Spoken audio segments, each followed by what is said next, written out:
The topic that I'm going to discuss is corrosion. Corrosion, by definition, is the process of disintegration of metal surface due to electrochemical attack by the surrounding environment. ഒരു മെറ്റലിൻ്റെ disintegration അതിൻ്റെ external അല്ലെങ്കിൽ surrounding എൻവയോൺമെൻറ്റിൽ നിന്നുള്ള electro chemical attack വഴി ഉണ്ടാകുന്ന disintegration ആണ് നമ്മൾ corrosion എന്ന് പറയുക. The compound that is form during corrosion is known as corrosion product and the metal surface is set to be corroded. Corrosion can be of two types: dry corrosion and wet corrosion. Dry corrosion is caused by gas, direct contact of metal with gases, which forms an oxide layer. And wet corrosion is attack of aqueous solutions such as acidic or alkaline solutions on metal surface. ഈ wet corrosion ആണ് most common type of corrosion. Next നമ്മൾ theories of corrosion ആണ് പറയുന്നത്. കൊറോഷൻ്റെ നമ്മൾ explain ചെയ്യുന്നത് electro chemical theory വഴിയാണ്. അതിൽ തന്നെ കൊറോഷൻ ഓഫ് എ സിംഗിൾ മെറ്റലും corrosion of two metals and corrosion which involves oxygen are explained. Electrochemical theory of corrosion പറയുന്നത് കൊറോഷൻ എന്താണ്, മെറ്റൽ സർഫസ് അറ്റ്മോസ്ഫിയറിലുള്ള ഓക്സിജൻ മോയ്സ്ചറുമായിട്ട് ഇലക്ട്രോ കെമിക്കൽ റിയാക്ഷൻ ഉണ്ടാകും. അതാണ് കൊറോഷന് കാരണമാകുന്നത്.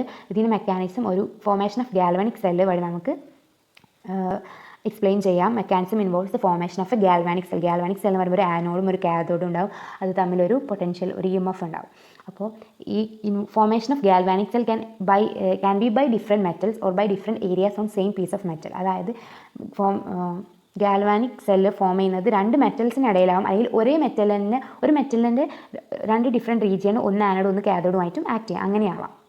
അപ്പോൾ ഈ ഗാൽവാനിക് സെല്ല് ഡിഫറെൻറ്റ് മെറ്റലിലാണ് ഫോം ചെയ്യുന്നുണ്ടെങ്കിൽ അതിന് നമ്മൾ ഗാൽവാനിക് കൊറോഷൻ എന്ന് പറയും. ഫസ്റ്റ് നമ്മൾ കൊറോഷൻ ഓഫ് ഒരു സിംഗിൾ മെറ്റലിൻ്റെ കൊറോഷനാണ് പറയുന്നത്. അപ്പോൾ റസ്റ്റിംഗ് ഓഫ് അയൺ നമുക്ക് എക്സാമ്പിളായിട്ട് എടുക്കാം. ഒരു അയൺ പീസിന് അതിൻ്റെ ഒരു റീജിയൻ എന്ത് ചെയ്യും, ആനോഡായി ആക്ട് ചെയ്യും, ഒരു റീജിയൻ കാഥോഡായി ആക്ട് ചെയ്യും. ആനോഡായി ആക്ട് ചെയ്യുന്ന റീജിയനിൽ ഓക്സിഡേഷൻ സംഭവിക്കും. ഫെറസ് എന്ത് ചെയ്യും, Fe2+ 2 ഇലക്ട്രോണേയും റിലീസ് ചെയ്യും. ഈ റിലീസ് ചെയ്ത ഇലക്ട്രോൺ കാഥോഡ് റീജിയനിൽ പോയിട്ട് H+ആയിട്ട് കൂടിയിട്ട് H2 ഗ്യാസ് ലിബറേറ്റ് ചെയ്യും, അതായത് റിഡക്ഷൻ സംഭവിക്കും. ഓക്കെ, എന്നിട്ട് കംപ്ലീറ്റ് റിയാക്ഷൻ നമ്മൾ നോക്കുമ്പോൾ iron plus water gives FeOH twice plus H2. ഈ FeOH twice ആണ് നമ്മുടെ കൊറോഷൻ പ്രോഡക്റ്റ്, അതായത് റെഡ് ബ്രൗൺ റസ്റ്റ്.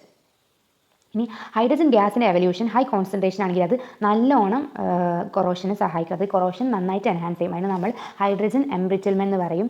ഇനി ലോവർ കോൺസെൻട്രേഷൻ ആണ് ഹൈഡ്രജൻ ഉണ്ട് എങ്കിൽ പോലും അതെന്ത് ചെയ്യാം, റേറ്റ് ഓഫ് കൊറോഷനെ എൻഹാൻസ് ചെയ്യും. ഒരു മോഡറേറ്റ് ഹൈഡ്രജൻ ഗ്യാസ് കോൺസെൻട്രേഷൻ ആണെങ്കിൽ അത് കൊറോഷൻ റേറ്റിനെ ഡിക്രീസ് ചെയ്യും.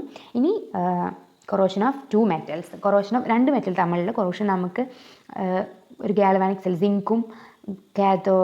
സിങ്കും കോപ്പറും വെച്ചിട്ടുള്ള ഗാൽവാനിക് സെൽ വെച്ച് നമുക്ക് എക്സ്പ്ലെയിൻ ചെയ്യാം. ഈ കൊറോഷൻ ഓഫ് രണ്ട് മെറ്റലാണ് ഞാൻ പറഞ്ഞ ഗാൽവാനിക് കൊറോഷൻ. അതെങ്ങനെ ഉണ്ടാകുന്ന വെച്ചാൽ flow of current from a more active metal to a less active metal. More active metal ആനോഡായിട്ട് ആക്ട് ചെയ്യും, ലെസ് ആക്റ്റീവ് മെറ്റൽ കാഥോഡായിട്ട് ആക്ട് ചെയ്യും. ഇപ്പോൾ ഇവിടെ സിങ്ക് എന്ത് ചെയ്യും, act as anode and zinc dissolved in the electrolyte. Zinc എന്ത് ചെയ്യും, ഡിസോസിയേറ്റ് ചെയ്തിട്ട് Zn2++ 2 ഇലക്ട്രോൺ ഉണ്ടാവും. ഈ ഇലക്ട്രോൺ കാഥോഡിൻ്റെ ഡയറക്ഷനിൽ വന്നിട്ട് അവിടെ എന്ത് ചെയ്യും, H+, ഈ ഇലക്ട്രോലൈറ്റിലുള്ള H+ അയണായിട്ട് റിയാക്ട് ചെയ്തിട്ട് ഹൈഡ്രജൻ റിലീസ് ചെയ്യും. അപ്പോൾ സിങ്ക് ഡിസോൾവ് ചെയ്യുമ്പോൾ ആ സിങ്ക് ആനോഡ് ഒരു റഫ് സർഫേസ് നമുക്ക് കാണാൻ പറ്റും. നേരെ മറിച്ച് കാഥോഡിൽ നടക്കുന്ന റിഡക്ഷനിൽ എന്ത് ചെയ്യും, ഹൈഡ്രജൻ ഗ്യാസ് എവോൾവ് ചെയ്തിട്ട് അത് it deposits on the surface leading to cathodic polarisation. ആ ഒരു ഇൻസുലേറ്റിംഗ് ലെയർ എന്ത് ചെയ്യും, decreases the rate of electrochemical reaction. ഇനി കൊറോഷൻ വിച്ച് ഇൻവോൾവ്സ് ഓക്സിജൻ. ഈ ഇലക്ട്രോലിറ്റിക് സൊല്യൂഷനിൽ പ്രസൻറ്റ് ആയിട്ടുള്ള ഓക്സിജൻ എന്ത് ചെയ്യും, ഹൈഡ്രജനുമായിട്ട് റിയാക്ട് ചെയ്തിട്ട് വാട്ടർ എന്തുണ്ടാവും, കാഥോഡിൽ വാട്ടർ ഉണ്ടാവും. അപ്പോൾ ഹൈഡ്രജൻ ഇങ്ങനെ ഡിപ്ലീറ്റ്, ഈ ഇലക്ട്രോലൈറ്റിക് സൊല്യൂഷനിൽ hydrogen gets depleted, it leads to corrosion. 2H2+O2 gives 2H2O. ഈ ടൈപ്പ് ഓഫ് കൊറോഷൻ ഉണ്ടാകുന്നത് ആസിഡിക് മീഡിയയിലാണ്. ന്യൂട്രൽ ആൻഡ് ആൽക്കലൈൻ മീഡിയയിൽ ഓക്സിജൻ ഗെറ്റ്സ് അബ്സോർബ്ഡ്. സോ അവിടെ എന്തുണ്ടാവില്ല, ഈ ഓക്സിജൻ ഇൻവോൾവ് ആയിട്ടുള്ള കൊറോഷൻ ഉണ്ടാവില്ല. ഇനി നെക്സ്റ്റ് പറയാൻ പോകുന്നത് മെത്തേഡ്സ് ഓഫ് പ്രിവെൻറ്റിങ് കൊറോഷൻ ആണ്. കൊറോഷൻ നമുക്ക് എങ്ങനെയൊക്കെ പ്രിവെൻറ്റ് ചെയ്യാമെന്ന്. അപ്പോൾ first by selecting the right material. ഒരു എക്യുപ്മെൻറ്റ് ഉണ്ടാകുന്നത് നമുക്ക് either we can choose non metal should be selected to prevent corrosion by considering their strength, temperature, etc. And അല്ലെങ്കിൽ നമുക്ക് റൈറ്റ് മെറ്റീരിയൽ ചൂസ് ചെയ്യുമ്പോൾ we can select it after performing corrosion test on it. Next മെത്തേഡാണ് by using suitable design for equipment ഒരു suitable design which ആ design കൊറോഷനെ prevent അല്ലെങ്കിൽ eliminate ചെയ്യുന്ന തരത്തിലുള്ള design. ഇപ്പോൾ for example during installation of pipes, fitting such as baffles, nozzles, pumps, etcetera should be proper. ഈ equipment ഡിസൈന് ഈ ക്രെവിസസ്, അതായത് ക്രാക്കുകൾ അല്ലെങ്കിൽ ചെറിയ ചെറിയ ക്രെവിസസിന് ഇല്ലാത്തതും ആൻഡ് ലിക്വിഡ്സിന് കംപ്ലീറ്റ് ആയി ഡ്രെയിൻ ചെയ്യുന്ന ഡിസൈൻസ്, ഈസി മെയിൻ്റനൻസ് ഒക്കെ ഉള്ളത് എന്ത് ചെയ്യും, കൊറോഷനെ മിനിമൈസ് ചെയ്യും. അതുപോലെ ഗാൽവാനിക് സീരീസിൽ സെപ്പറേറ്റ് ആയിട്ടുള്ള മെറ്റൽസിനെ നമ്മൾ ഡയറക്റ്റ് കോണ്ടാക്റ്റ് അവോയ്ഡ് ചെയ്യുക. ഇനി നെക്സ്റ്റ് മെത്തേഡാണ് ബൈ കോട്ടിംഗ് ആൻഡ് ലൈൻ. നമുക്ക് മെറ്റലിന് ഒരു നോൺ മെറ്റൽ കോട്ടിങ് കൊടുത്തിട്ട് ഒരു മെറ്റൽ സർഫസിന് നമ്മൾ എന്ത് ചെയ്യും, നോൺ മെറ്റൽ കോട്ടിങ് വെച്ചിട്ട് നമുക്ക് എന്ത് ചെയ്യാം, കൊറോഷനെ പ്രിവെൻറ്റ് ചെയ്യാം. പിന്നെ മെറ്റാലിക് കോട്ടിങ് തന്നെ നമുക്ക് അപ്ലൈ ചെയ്യാം. Metallic coating can be applied by sacrificial method, hot dipping, spraying, electroplating etcetera.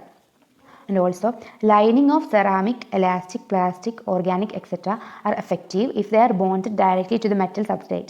Metal സബ്സ്ട്രേറ്റുമായിട്ട് ഡയറക്റ്റ് ബോണ്ട് ചെയ്യുന്ന സബ്സ്റ്റൻസ്, അതായത് സെറാമിക്, എലാസ്റ്റിക്, പ്ലാസ്റ്റിക് അങ്ങനത്തെ ലൈനിങ് കൊടുത്താൽ അതും എന്ത് ചെയ്യും, കൊറോഷനെ പ്രിവെൻറ്റ് ചെയ്യും. അതിന് എക്സാമ്പിളാണ് mechanical binding of steel with an alloy.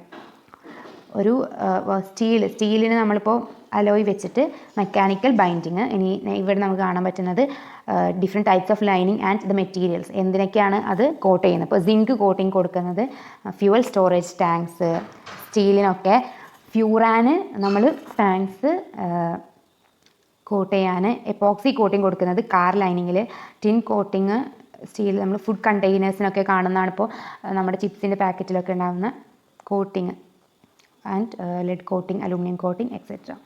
Another method by changing the environmental condition change ചെയ്യുക. എക്സാമ്പിൾ ആയിട്ട് ടെമ്പറേച്ചർ ഡിക്രീസ് ചെയ്യുക, moisture removal, acidic media dilute ചെയ്യുക, നിക്കൽ ബേസ്ഡ് അലോയ്സ് ആണെങ്കിൽ നമ്മൾ ഇനേർട്ട് ഗ്യാസ് യൂസ് ചെയ്യുക, അങ്ങനെയൊക്കെ. ഇനി നെക്സ്റ്റ് അനദർ കോമൺ മെത്തേഡാണ് by usage of inhibitor. Inhibition is the process of adding minute quantities of chemical substance or inhibitors to corrodent in order to minimize corrosion. ഈ inhibitors act ചെയ്യുക എങ്ങനെയാണെന്ന് വെച്ചാൽ അവർ ഈ മെറ്റൽ സർഫസിൽ ഒരു protective oxide film layer form ചെയ്യും. അങ്ങനെ ഫർദർ കൊറോഷന് പ്രിവെൻറ്റ് ചെയ്യും. അത് ഇൻഹിബിറ്റേഴ്സ് തന്നെ ഡിഫറെൻറ്റ് ടൈപ്സ് ഉണ്ട്. ആസിഡ് ടൈപ്പ് ഉണ്ട്. ആസിഡ് ടൈപ്പ് എന്ന് വെച്ചാൽ ആസിഡ് കണ്ടെയ്നിങ് വെസൽസിൻ്റെ കൊറോഷൻ ഡിക്രീസ് ചെയ്യും. Adsorption type prevent corrosion by getting adsorbed on to the metal. ഇനി ആൽക്കലി ടൈപ്പ് എന്ന് വെച്ചാൽ അലൂമിനിയം കണ്ടെയ്നേഴ്സ്, അതിനൊക്കെ കൊറോഷനെ മിനിമൈസ് ചെയ്യും. പിന്നെ neutral and inorganic type of inhibitors ഉണ്ട്. അത് the can prevent corrosion to a certain extent. And oil soluble type ഉണ്ട്. ഓയിൽ സോല്യൂബിൾ ഇൻഹിബിറ്റേഴ്സ് വാട്ടറിൻ്റെ അറ്റാക്ക് ഓഫ് വാട്ടർ വഴി ഉണ്ടാകുന്ന കൊറോഷൻ അല്ലെങ്കിൽ അക്വസ് കൊറോഷനെ പ്രിവെൻറ്റ് ചെയ്യും. പ്രസിപ്പിറ്റേഷൻ ടൈപ്പ് ഇൻഹിബിറ്റേഴ്സ് ഉണ്ട്. They act by forming a film by forming solid precipitates on metal surface. Then scavenger type which removes a corrosive agent from the equipment. പിന്നെ vapour phase type ഉണ്ട്. അത് എന്ത് ചെയ്യും, prevent corrosion by getting sublime and condensed on the metal surface. ഇനി നമുക്ക് ഇൻഹിബിറ്റേഴ്സിനെയും അത് protect ചെയ്യുന്ന മെറ്റീരിയൽസിൻ്റെ ഒരു ടേബിൾ കാണാം. 0.75% agar agar and gum arabica, അതൊക്കെ അലുമിനിയത്തിനെ പ്രൊട്ടക്റ്റ് ചെയ്യും. Morpholine iron in water cooling unit ഉണ്ട്, പ്രൊട്ടക്റ്റ് ചെയ്യും. കോപ്പർ സൾഫേറ്റ് വേറൊരു ഇൻഹിബിറ്ററാണ്. Chromates, phosphate, silicates etcetera. ഇനി വേറൊരു മെത്തേഡാണ് ബൈ പ്രൊട്ടക്റ്റിംഗ് ആനോഡ്. ആനോഡിനെ പ്രൊട്ടക്റ്റ് ചെയ്തിട്ട്, ആനോഡിനെ പ്രൊട്ടക്റ്റ് ചെയ്യുന്നത് എങ്ങനെയെന്ന് വെച്ചാൽ നമ്മൾ വിത്ത് എയ്ഡ് ഓഫ് കറണ്ട്, ഒരു കറണ്ട് കൊടുത്തിട്ട് anode set at a potential and current is applied. ഒരു പൊട്ടൻഷ്യലിൽ ആനോഡ് സെറ്റ് ചെയ്തിട്ട് നമ്മൾ കറണ്ട് അപ്ലൈ ചെയ്യും. ഈ മെറ്റൽ ഇങ്ങനെ ആസ് ദി മെറ്റൽ ഡിസോൾവ്സ് കറണ്ടിൽ ഒരു നമുക്ക് റൈസ് കാണാൻ പറ്റും. പക്ഷേ ഈ കറണ്ട് ഇൻക്രീസ് ചെയ്തിട്ട് ഒരു സെർട്ടൻ ഒരു ക്രിറ്റിക്കൽ പോയിന്റ് ഓഫ് കറണ്ട് എത്തും. ആ ക്രിറ്റിക്കൽ പോയിന്റ് ഓഫ് കറണ്ട് എത്തുമ്പോഴുള്ള പൊട്ടൻഷ്യലാണ് നമ്മൾ പാസിവേറ്റിംഗ് പൊട്ടൻഷ്യൽ എന്ന് പറയുക. ആ പൊട്ടൻഷ്യലിൻ്റെ എബോ എന്ത് ചെയ്യില്ല, കറണ്ട് ഫ്ലോ കുറവായിരിക്കും. അപ്പോൾ പൊട്ടൻഷ്യലിൻ്റെ എബോ കറണ്ട് ഫ്ലോ കുറവായതുകൊണ്ട് തന്നെ പൊട്ടൻഷ്യൽ ഇനി ഇൻക്രീസ് ചെയ്താലും എന്ത് ചെയ്യില്ല, കൊറോഷൻ നടക്കില്ല, കാരണം കറണ്ട് ഫ്ലോ ഇസ് റെഡ്യൂസ്ഡ്. അത് അതിനുള്ള ഒരു എക്സാമ്പിളാണ് transportation of concentrated sulphuric acid. Sulphuric ആസിഡിൻ്റെ ട്രാൻസ്പോർട്ടേഷന് നമ്മൾ നടത്തുമ്പോൾ ഈ കൊറോഷൻ ഇല്ലാതിരിക്കാൻ വേണ്ടിയിട്ട് നമ്മൾ ഇങ്ങനെ ഈ മെത്തേഡാണ് യൂസ് ചെയ്യുന്നത്. Next method is by protecting the cathode protect ചെയ്തിട്ട്.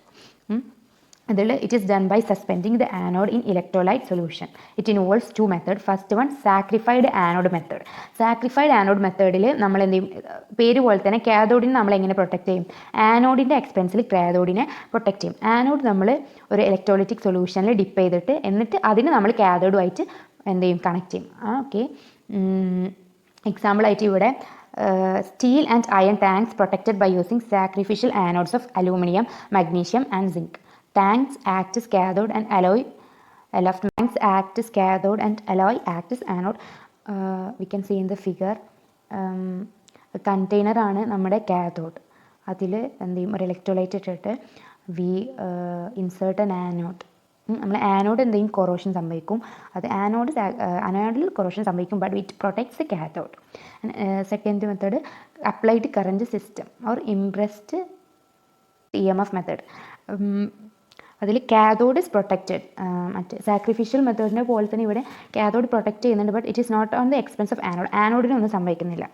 It involves connection of anode to an external power supply and also to the cathode. ഈ ആനോഡിനെ ഒരു എക്സ്റ്റേണൽ പവർ സപ്ലൈയുമായിട്ട് കണക്ട് ചെയ്യും, എന്നിട്ട് അതിനെ കാഥോഡുമായിട്ട് കണക്ട് ചെയ്യും. Anodes R either dipped in an electrolyte or buried into the ground. When a current more than the corrosion current or impressed current is applied in reverse direction, the corrosion effect of both anodes get cancelled. This method is followed while storing mild corrosive liquors in large tanks. You can see in the figure ഇവിടെ anodes, അതായത് non sacrificial, ആ ആനോഡ്സിന് corrosion ഒന്നും സംഭവിക്കില്ല.